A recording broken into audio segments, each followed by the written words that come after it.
Assalamualaikum warahmatullahi wabarakatuh dan salam sejahtera. Okey, untuk hari ini kita mula kelas yang pertama kita pada tahun 2021. Okey, untuk tingkatan 2, cikgu ada buat perubahan syllabus, cikgu ada potong beberapa bab yang cikgu fikirkan kurang penting. Kamu pun ada tidak terlibat dengan PT3, jadi cikgu buang syllabus yang tidak penting. Cikgu fokus kepada syllabus yang lebih penting lah. Untuk tingkatan 2 sampai bulan 6, cikgu akan cover syllabus tingkatan 2 iaitu dari zaman Melaka, Kesultanan Melayu Melaka sehingga sistem pentadbiran di Sabah Sarawak. Okey, selepas tu, selepas bulan 6 kita akan masuk kepada syllabus tingkatan 3. Syllabus tingkatan 3 pun cikgu banyak potong, cikgu masuk bab-bab yang penting sahaja. Jadi masa tingkatan 3 kamu akan fokus terus kepada syllabus SPM. Tingkatan 3 kamu belajar syllabus tingkatan 4. Masa kamu tingkatan 4 kamu belajar syllabus tingkatan 5. Jadi masa tingkatan 6 masa tingkatan 5 kamu buat setahun tu kamu belajar latih tubi je, latih tubi, ulang kaji semula. Nampak? Maknanya kita buat persediaan lebih awal 1 tahun. Okey, untuk hari ini kita masuk kepada Kesultanan Melayu Melaka. Okey, Kesultanan Melayu Melaka ni penting. Bab ni penting kerana Kesultanan Melayu Melaka ni adalah orang cakap bermulanya zaman kesultanan di alam Melayu, khususnya di negara kita lah, Malaysia. Jadi amat pentinglah kita mulakan kelas kita dengan bab ini iaitu Kesultanan Melayu Melaka. Okey, dalam bab ini kita akan belajar beberapa objektif. Yang pertama adalah mengetahui pengasas Kesultanan Melayu Melaka. Siapa yang menjadi pengasas? Siapa yang membentuk Melaka menjadi sebuah kerajaan yang hebat. Yang kedua adalah mengenal pasti faktor pemilihan Melaka. Kenapa Raja atau Sultan Melaka ni pilih Melaka, di kawasan Melaka menjadi pusat pentadbiran, bukannya di kawasan lain. Okey, yang ketiga, mengenal pasti faktor-faktor ataupun sebab-sebab mengapa Melaka menjadi sebuah kerajaan yang gemilang. Okey, yang pertama kita akan lihat pengasasan Kesultanan Melayu Melaka. Mungkin kamu dah tahu Melaka ni adalah Melaka ni diasaskan oleh para Meswara. Para Meswara ni adalah anak sultan. Nanti kita akan tengok siapa itu para Meswara. Dan para Meswara ni berasal dari Palembang. Palembang di Indonesia. Beliau datang ni di Melaka sekitar pada tahun 1400. Okey, boleh faham ya, pengasasnya adalah para Meswara yang datang daripada Palembang sekitar 1400. Okey, faktor para Meswara memilih Melaka untuk menjadi sebuah kerajaan. Yang kamu datang tu Melaka lah selalu. Okey, yang pertama disebabkan oleh laluan perdagangan.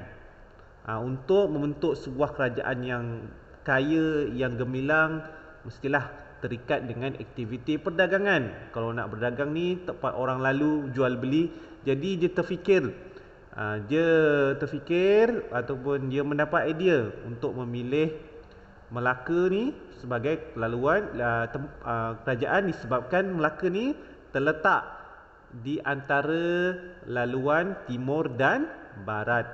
Jadi orang barat yang nak datang ke timur ni, orang barat nak datang ke China, dia akan singgah di Melaka. Orang cakap R&R lah, untuk baiki kapal, untuk jual beli. Tak pun orang daripada barat, orang daripada China ataupun daripada Arab berjumpa di Melaka. Jadi tak perlulah berlayar jauh-jauh Mereka berjumpa, mereka berniaga di Melaka. Apa yang Melaka dapat? Melaka dapat jual servis dia, dapat jual barangnya, kutipan cukai, penginapan, jual barang mentah. Itu adalah hasil pendapatan kerajaan Melaka. Jadi nampak, lihat Melaka ni boleh menjadi pusat perdagangan yang hebat. Yang kedua adalah cikgu dah terpusing dah. Yang kedua adalah disebabkan oleh terlindungnya angin monsun. Kapal-kapal yang berdagang kebiasaannya mereka akan menghadapi angin monsun yang kuat. Mereka tidak boleh berlayar. Kalau angin kuat berlayar, tenggelamlah kapal tu. Jadi masa angin monsun mereka akan berehat di kawasan yang dilindungi oleh angin monsun seperti Melaka. Melaka membolehkan kapal berlabuh dengan selamat. Okey, yang ketiga adalah bentuk muka bumi ni. Bentuk muka bumi Melaka. Kawasan pesisiran pantai di Melaka dilindungi oleh maksud cikgu, di Melaka ni terletak di kawasan bukit. Letak di kawasan bukit secara tidak langsung.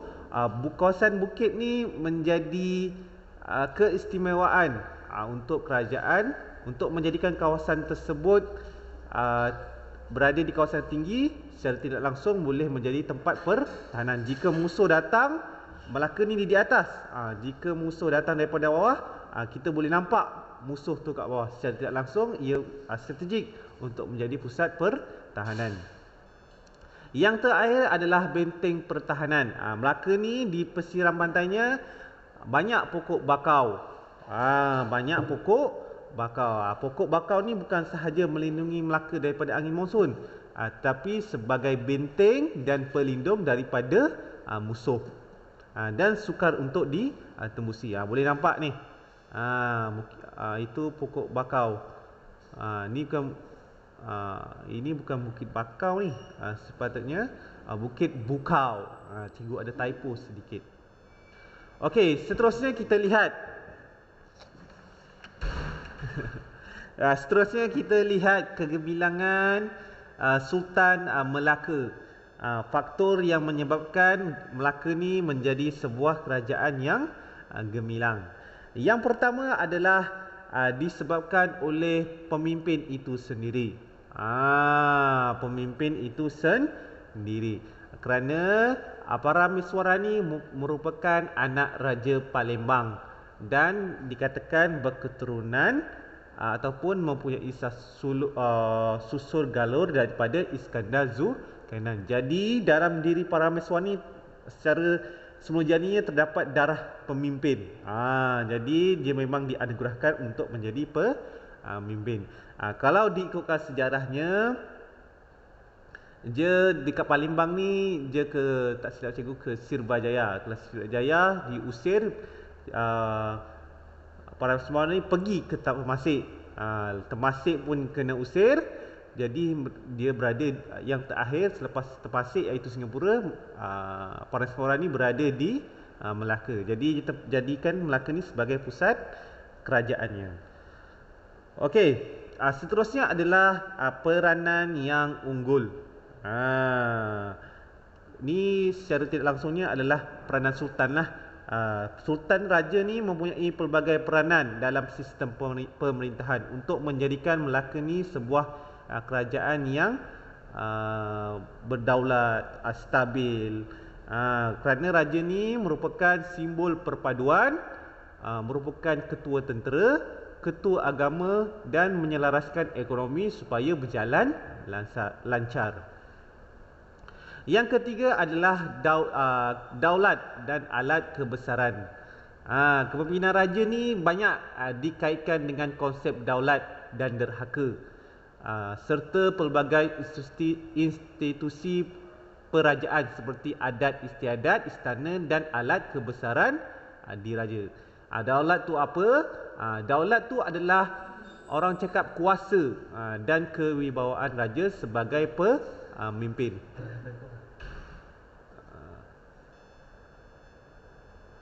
Okey, maaf. Cikgu tadi ada hal sikit lah. Okey, cikgu terangkan balik. Daulat ni merupakan kuasa. Kan orang cakap, daulat tuanku. Apa tu daulat tuanku? Daulat itu bermaksud kuasa dan kewibawaan raja sebagai pemimpin. Dan rakyat ni perlu mengakui kedaulatan raja dengan memberikan taat setia sepenuhnya dan tidak boleh mendahaka kepada raja. Dulu raja ni terikat dengan konsep Tuhan, konsep kebesaran. Jadi siapa yang derhaka kepada raja, dikatakan derhaka kepada agama ataupun Tuhan. Okey, alat kebesaran ni adalah sebagai simbol diraja. Seperti cap mohor, nobat, keris, lembing dan mahkota. Boleh lihat bawah ni ada gambar cap mohor, nobat diraja, tombak berambu dan pending diraja. Ni semua adalah alat kebesaran diraja lah. Okey, alat kebesaran ni digunakan dalam upacara istiadat pertabalan, perkahwinan dan kemangkatan raja. Kalau kamu nampak selalu kat TV tu. Kalau tak ada kat TV, try masuk YouTube. Adat istiadat diraja. Banyaklah. Nanti ada pembesar-pembesar bawa alat kebesaran. Itu semua adalah alat kebesaran diraja. Orang biasa tak ada. Semua yang dimilikinya adalah orang kerabat-kerabat diraja. Okey, konsep daulat, adat istiadat dan alat kebesaran ini menjadikan raja mempunyai kedudukan yang tinggi dan istimewa berbanding rakyat. Hal ini secara tidak langsung dapat mengukuhkan kedudukan raja dalam sistem pentadbiran kerajaan Melaka. Okey, faham? Itu adalah konsep daulat dan alat kebesaran. Okey, seterusnya adalah kewibawaan. Kewibawaan raja ni penting. Raja ni tak bolehlah gila kuasa, kejam, zalim. Kalau kejam zalim, rakyat bengang, rakyat boleh menderhaka kepada sultan. Oleh itu, raja ni perlulah mempunyai sifat kepimpinan seperti adil. Perlulah adil, berwibawa dan mengambil berat terhadap rakyat. Kemudian raja ni perlu bertindak berdasarkan undang-undang. Seperti di Melaka ni ada dua undang-undang yang popular, iaitu Hukum Kanun Laut dan Adat Laut Melaka. Ni kita akan belajar lain kali. Contoh kewibawaan kita boleh nampak Sultan Muzaffar Shah dan Sultan Mansur Shah merupakan pemerintah yang mengutamakan keamanan dan kebajikan rakyat. Selain itu, Sultan Alauddin Riyad Shah pun seorang yang adil dan terhadap rakyatnya. Cikgu pernah dengar kisah yang Sultan Alauddin Riyad Shah ni dia malam-malam keluar daripada istana. Malam keluar ni dia nak tengok macam mana kehidupan rakyat di luar istana. Jadi dia dapat tahu terus kepada rakyat macam mana kehidupan rakyat, kesusahan rakyat. Kali ini lah yang pemimpin perlu contohi. Okey. Seterusnya kita akan lagi sikit ya, kita tengok, kita cover sampai Hukum Kanun Melaka je. Tak banyak hari ni.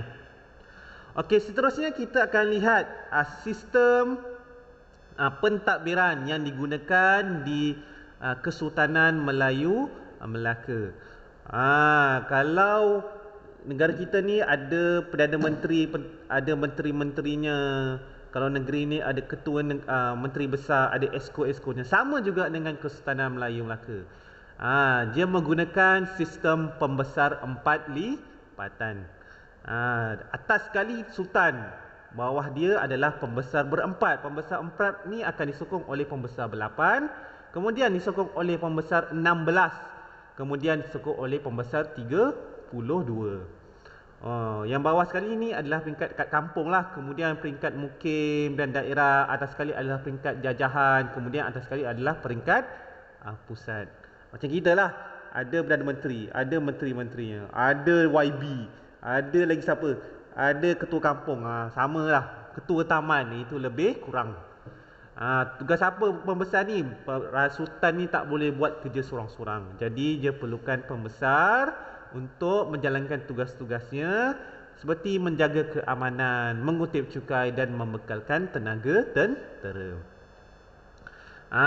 Di sini kita lihat empat pembesar utama. Ingat dia ada pembesar empat utama, iaitu bendahara. Apa fungsi bendahara ni? Bendahara adalah orang yang paling kanan. Ia sebagai penasihat raja, menteri utama peringkat pusat. Selain itu, ketua mengurus angkatan perang, ketua hakim dan pemangku sultan. Kalau sultan tak sihat, sultan nazak ke, siapa yang sebagai pemangku sultan? Ia adalah bendahara. Dikatakan kalau sultan ni tak ada keturunan untuk mewarisi kerajaan, siapa yang menggantikan? Keluarga bendahara. Seterusnya adalah penghulu bendahari. Apa fungsi penghulu bendahari ini? Memungut hasil cukai ataupun ufti. Ufti ni orang cakap lebih kurang cukai lah. Ketua segala bendahari, mengurus dia istana dan ketua Syah Bandar. Syah Bandar ni adalah orang yang menguruskan pelabuhan. Seterusnya adalah temenggung. Temenggung ni adalah ketua polis dan penjara, penguasa bandar dan kota Melaka, mengawal protokol istana dan hakim di darat. Siapa hakim di laut? Itu adalah Laksamana. Laksamana adalah ketua angkatan laut, pengawal peribadi raja, ketua duta, ketua utusan ke negara luar, hakim di laut. Contohnya Hang Tuah lah, Laksamana Hang Tuah, pengawal peribadi raja. Okey, yang terakhir kita tengok sistem perundangan. Sistem perundangan ni yang popular ni dua lah. Hukum Kanun Melaka mempunyai 44 fasal ataupun 44 perkara. Ditulis pada zaman Sultan Muzaffar Shah pada tahun 1446. Undang-undang ni disusun semula oleh masa pemerintahan Sultan Mahmud Shah. Ia meliputi hak keistimewaan dan tanggungjawab raja dan pembesar. Selain itu, hukum Islam, jenayah, jual beli dan kekeluargaan. Kenapa pentingnya hukum ni? Untuk menjadikan orang di zaman Melaka ni hidup sejahtera. Sebab semua perkara dan tindakan mestilah berlandaskan undang-undang hukum kanun Melaka. Seterusnya adalah Undang-Undang Laut Melaka. Undang-Undang Laut Melaka ni mempunyai 25 fasal. Ia berkaitan peraturan pelayaran dan perdagangan. Peraturan laut, tata tertib niaga, tata cara jual beli. Dia punya matlamat utama untuk memastikan perdagangan berjalan lancar. Yang terakhir adalah adat temenggung. Adat temenggung ni adalah adat dalam sistem pemerintahan dan dikenali sebagai adat temenggung. Diasaskan oleh Datuk Ketemenggungan, berkaitan sistem pemerintahan, pewarisan takhta, perkahwinan, pewarisan harta dan perundangan. Ia berkaitan pergantian sultan, takhta kerajaan diwarisi oleh anak lelaki yang sulung. Matlamat utama adalah untuk memastikan apabila raja ni memangkat, siapa penggantinya? Adalah anak dia, berdasarkan daripada adat temenggung. Jadi tak ada masalah. Ini contoh, bukan contoh lah, ini adalah gambar hukum kanun Melaka ditulis. Okey, hari ini itu sahaja. Lepas ni jawab dua kuis. Bukan kuis, satu kuis. Satu kuis yang cikgu bagi melalui latihan quizzes. Okey, sekian, terima kasih.